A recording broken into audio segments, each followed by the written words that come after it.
At some point in almost every service business, there is a price the market seems unwilling to go beyond. Not because the work is not worth more, not because better clients do not exist, but because something in how the business was built has created an invisible upper limit on what anyone will pay for it. I hit that ceiling and spent a long time trying to break through it by getting better at the work. I took on harder projects. I developed more sophisticated capabilities. I invested in skills that I genuinely believed would justify higher rates. And the ceiling stayed exactly where it was. Not because the market disagreed with my assessment of my own value, because I had built the ceiling myself without realizing it, and getting better at the work was never going to be the thing that removed it. The ceiling is not about capability. It is about positioning. And positioning is determined not by what you can do, but by the signals you have been sending the market about what kind of provider you are. Every time you take a client below your target rate because you need the revenue, you send a signal. Every time you describe what you do in broad general terms, rather than specific precise ones, you send a signal. Every time you compete on price, rather than walking away from a conversation where price is the primary decision criteria, you send a signal. None of those individual signals are catastrophic, but they accumulate into a picture of what you are worth in the market's mind. And that picture becomes the ceiling. I spent years sending the wrong signals without understanding that signals were even a thing I needed to manage. I thought pricing was about the work. Charge what the work is worth. Deliver the work well. Let the quality speak. What I did not understand was that the market does not have direct access to the quality of your work before they hire you. They only have access to the signals. And the signals I was sending were telling the market I was a mid-range provider even when the work I was delivering was anything but. The first signal that builds the ceiling is the clients you have been visible with. If the case studies you have, the testimonials on your website, the examples you use in sales conversations are all from small businesses or early-stage companies. That is what the market associates you with.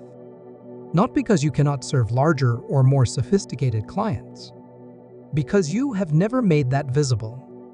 The market prices you based on the evidence available. If the evidence points to a certain level of client, then that is the level the market assumes you belong at. The second signal is how you describe what you do.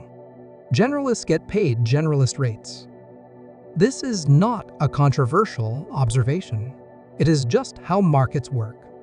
When you describe your work in broad terms, when your positioning could apply to any number of providers in your space, the market has no reason to pay a premium for you specifically. The premium goes to the provider who is clearly the right choice for a specific problem in a specific context. Getting to that level of specificity requires narrowing in a way that feels risky but produces the opposite of the risk you fear. The more specific you are, the more valuable you become to the right people, even as you become less relevant to everyone else. The third signal is your sales behavior. Every time you negotiate on price, when you should hold firm, you are telling the market that your rate is a starting position, not a reflection of your actual value. Every time you volunteer a discount before one is asked for, you are confirming that suspicion. Pricing behavior is itself a signal. Providers who hold their rates are perceived as more valuable than providers who do not, regardless of whether the underlying work is any different. There is a fourth signal that almost nobody talks about, and it is one of the most powerful of all. It is who you are seen spending time with professionally. The communities you participate in, the conversations you show up in, the events you attend, the people who reference you and the people you reference in return. All of that creates a picture of the professional world you inhabit, and the market uses that picture to calibrate where you belong in the hierarchy. I noticed this when I started showing up in spaces that were slightly above where I was positioning myself, not pretending to be something I was not. just being genuinely present in conversations happening at a level above my current price point.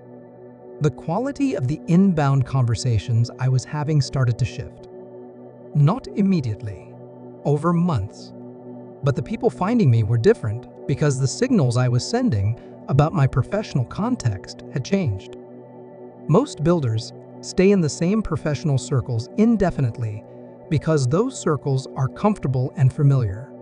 And there is nothing wrong with that, except that comfortable, familiar circles tend to reflect and reinforce your current positioning rather than pulling it forward.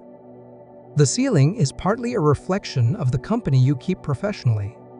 Changing the company changes the ceiling over time. What I had to accept was that the ceiling I had built was real and it was mine. I had built it through years of pricing decisions and positioning choices that each made sense in isolation, but collectively created a picture of a provider who lived in a certain price band. Dismantling that picture required deliberately sending different signals over a sustained period of time. That meant being more selective about the clients I took publicly visible work from. It meant narrowing my positioning language until it was specific enough to actually mean something.